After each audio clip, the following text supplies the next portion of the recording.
waiting season is molding season.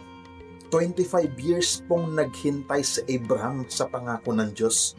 75 years old po siya nung nangako ang Lord sa kanya.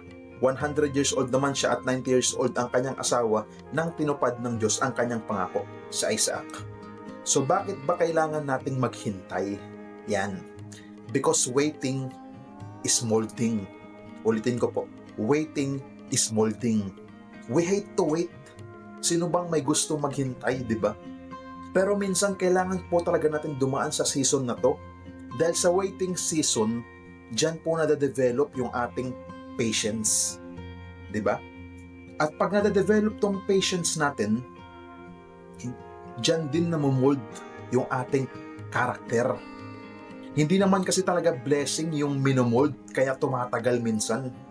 Okay?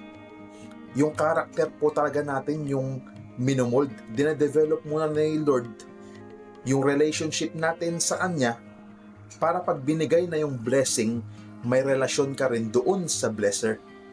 Kaya po talaga minsan kailangan natin daanan tong proseso na to. Alam nyo ba yung beauty behind waiting season? Yung blessing inside and out.